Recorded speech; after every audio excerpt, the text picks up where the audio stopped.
Beleza, vou falar aqui sobre comprar, financiar ou alugar um imóvel. Qual que é a melhor decisão?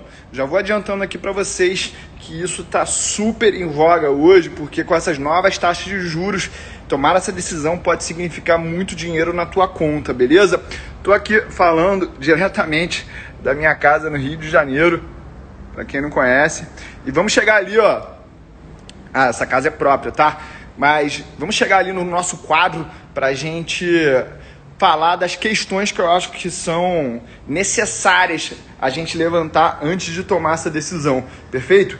Então, gente, no comprar ou alugar, eu acho que a gente tem que responder 3 perguntas, tá? Quais são essas 3 perguntas? Primeiro, eu vou precisar me mudar num período curto, num período realmente suficiente para eu fazer um compromisso de longo prazo? Porque tem muita gente que está entre os 20, 25, 30 anos, tem o dinheiro para comprar um imóvel, mas está mudando tanto por causa do trabalho, nem sabe se vai se fixar em algum lugar, e essas pessoas talvez não seja bom para elas comprarem um imóvel, tanto financiado ou à vista. Talvez a flexibilidade de você estar alugando o imóvel seja melhor. Uma outra questão importante é o seguinte: será que você tem filhos? Será que a tua família ela precisa formar raízes? Se você tem filhos, se você prefere formar raízes, dar uma identidade para a tua família, talvez seja melhor comprar, tá? E aí essa decisão, ela vai transbordar a questão racional, ela vai lidar com uma questão emocional, perfeito? Uma outra questão que a gente tem que se fazer é o seguinte: o mercado imobiliário, ele oferece oportunidades? Isso por quê? Do mesmo jeito que o mercado de ações tem ciclos de baixa e de alta, o mercado imobiliário ele também tem ciclos de baixa e de alta. Eu acredito que a gente esteja vivendo num ciclo de baixa agora. Por quê? Porque agora a gente está vendo o Brasil não bombando, as commodities que são os principais produtos para os... a gente tem também um mercado... Voltamos, galera, voltamos aqui, voltamos. Então, a questão é o seguinte: a gente estava falando que o mercado imobiliário ele também passa por ciclos, beleza? Se tiver voltado aí, fala comigo, tá? E aí, no Rio de Janeiro, eu acho que a gente está num ciclo de baixa, porque a gente teve um grande boom de mercado imobiliário, evento pré-Copa, pré-Olimpíadas, e o Rio de Janeiro ele é muito dependente dos royalties do petróleo.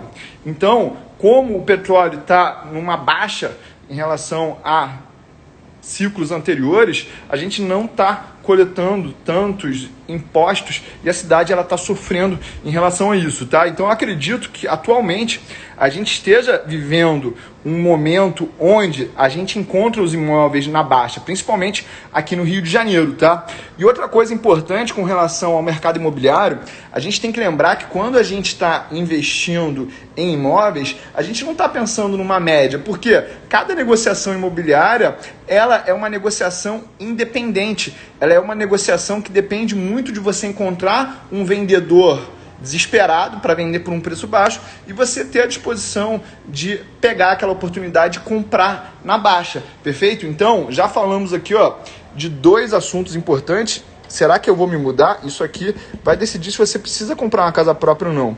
Segundo ponto o mercado imobiliário ele oferece uma oportunidade real para eu comprar na baixa do ciclo, tá? E a terceira coisa é o seguinte: será que eu sei investir dinheiro?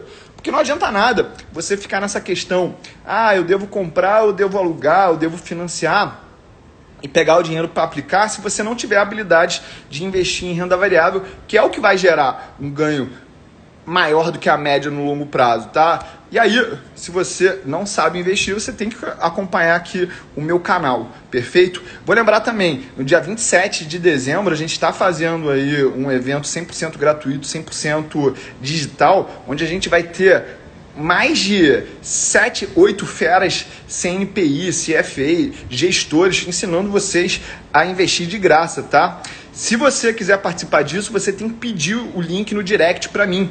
Isso aí não vai ter replay, então aproveita. Então a gente já falou aqui dos 3 principais pontos que você tem que se perguntar: se eu vou mudar, se o mercado imobiliário oferece oportunidades, se eu sei investir o dinheiro. Outras coisas que eu acho que você tem que pensar é o seguinte: A comparação de comprar ou alugar só serve para quem já tem o dinheiro, tá? Não adianta nada eu ficar pensando, eu devo comprar ou devo alugar o meu imóvel se eu não tenho dinheiro, porque você não vai ter um capital para investir na renda variável para gerar um rendimento para você fazer essa compensação, beleza? Muita gente fica nessa questão aí, devo alugar ou devo comprar, se o cara nem tem o dinheiro, aí ele vai ter uma segunda questão. Tá bom, não tenho dinheiro, será que eu devo financiar o meu imóvel? E aí a gente vai, responder mais outras duas questões, alugar ou financiar. Depende de duas questões. Primeiro, o seguinte, qual o preço do imóvel? É justo? Vamos trazer aqui, na Praia da Barra, onde eu moro, a gente tem imóveis de vários níveis, tá? Aqui, por exemplo, esse apartamento aqui, que a gente está vendo, que eu estou filmando, ele deve valer R$1,5 milhão e ele deve ter 75 metros. Ou seja, é R$20 mil o metro quadrado aqui do lado da minha casa. Se eu consigo comprar esse imóvel de uma pessoa que está se separando, precisa vender o imóvel para fazer a partilha de bens, de um inventário de alguém que morreu e essa pessoa, os herdeiros querem vender o imóvel e fazer essa partilha de bens, e eles, por exemplo, querem vender esse imóvel ao invés de R$20 mil o metro por, vamos exagerar aqui, R$10 mil, R$15 mil o metro, talvez isso seja uma oportunidade que vai fazer eu comprar esse imóvel por um valor abaixo do seu preço justo, perfeito? Essa pode ser uma oportunidade para eu financiar e comprar barato. Lembra? A gente pode fazer boas negociações quando a gente faz a pesquisa. Segundo, qual a taxa de juros do financiamento? E essa questão é importante porque se eu tenho bom relacionamento com o banco, ou eu tenho uma fonte de financiamento que vai me oferecer algo como 5, 6% em taxa pré-fixada, é importante que você leve em consideração isso que eu vou falar, tá? Se você for pegar um financiamento, pegue ele com taxa pré-fixada, porque isso significa que se houver um aumento da taxa de juros, você não vai aumentar a tua dívida. Isso é muito importante para a segurança desse financiamento, perfeito? Então, a gente tem que olhar se a gente vai conseguir uma taxa pré-fixada e a gente vai olhar também o nível da taxa de juros que a gente vai ter esse financiamento. Eu fiz um vídeo aqui falando sobre operações a termo, e é a maneira mais barata que eu acredito para captar dinheiro no mercado de ações. Você pode pegar esse dinheiro, se você tiver um capital maior, e pagar um pedaço desse imóvel e financiar ele, e se financiar através do mercado, tá? Isso aí é uma operação um pouco mais complexa, mas é aquilo que eu acredito que é a melhor decisão.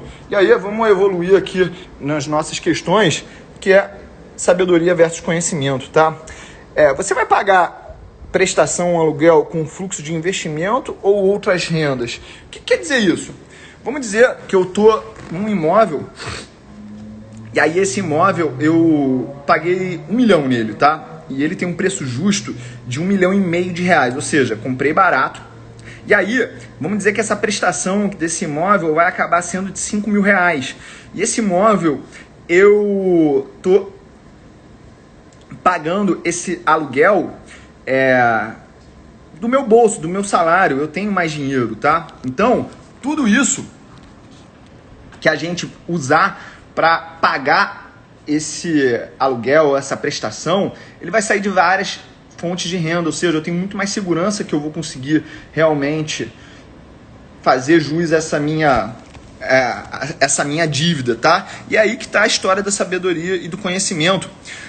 O conhecimento vai falar para eu alugar o imóvel e viver de renda, mas a sabedoria, ela vai falar assim, cara, talvez você tenha que priorizar outras coisas que não só o dinheiro, porque essa decisão, ela não é somente racional. Pela decisão racional, a gente vai alugar e vai investir o dinheiro. Só que quem tem sabedoria vai saber que, na verdade, pode dar um gás no trabalho, pode arranjar outras fontes de renda, pode empreender e zerar esse financiamento o quanto antes, beleza? A minha perspectiva aqui pessoal, eu focaria até ter um patrimônio aí, vamos dizer, de 3 milhões de reais, 5 milhões de reais, em investir o dinheiro, perfeito? Se eu passar disso aí eu começo a assumir compromissos de financiar a minha residência para ter uma residência própria. Mas é claro, a gente não pode ser aqui hipócrita, a gente não pode se iludir de achar que eu vou trabalhar aqui 10, 15 anos como CLT, e aí quando eu tiver 32, 35 anos, eu vou pegar todas as minhas economias e vou botar num imóvel, e vou ficar sem dinheiro para empreender, para dar aquele boom, perfeito? E aí como é que você faz para investir melhor esse dinheiro? Você tem que ter uma carteira diversificada, não só em ações brasileiras, em ações americanas também, ter um pouco de renda fixa, focar para os riscos da minha carteira não estarem muito concentrados e a partir disso gerar uma renda, gerar um patrimônio grande o suficiente para um dia financiar uma residência com taxas de juros pré-fixadas e bem baratas. Perfeito? Uma outra coisa que eu quero chamar a atenção aqui de todo mundo é cuidado para essa prestação, para esse aluguel, não ultrapassar 10% da sua renda, tá? Quando a gente faz estudos aí de como as pessoas investem a sua remuneração, a gente vê que as pessoas normalmente gastam com residência entre 5% e 20% da sua renda. Por exemplo, se você ganha 10 mil reais, não pague mais de 2 mil reais de aluguel, perfeito? Porque isso vai comprometer muito a tua renda e você vai viver uma vida muito insegura, tanto emocionalmente, mas com capacidade de fazer frente aos seus compromissos financeiros. Perfeito? Galera, espero que vocês tenham gostado desse vídeo, tá? Para quem não lembrou aí do recado que eu dei, dia 27 de dezembro a gente vai fazer o evento Viver de Bolsa. E nesse evento eu vou chamar grandes feras do mercado financeiro aqui, de educação financeira também, para falar 1 hora de cada vez para vocês. Eu vou falar de opções lá, vou falar de um assunto que o pessoal me demanda muito, mas para você participar desse evento que é 100% gratuito, 100% digital, você precisa pedir o link aqui para mim no direct, tá? Vamos junto, que é só o começo e eu tô aqui para ajudar vocês.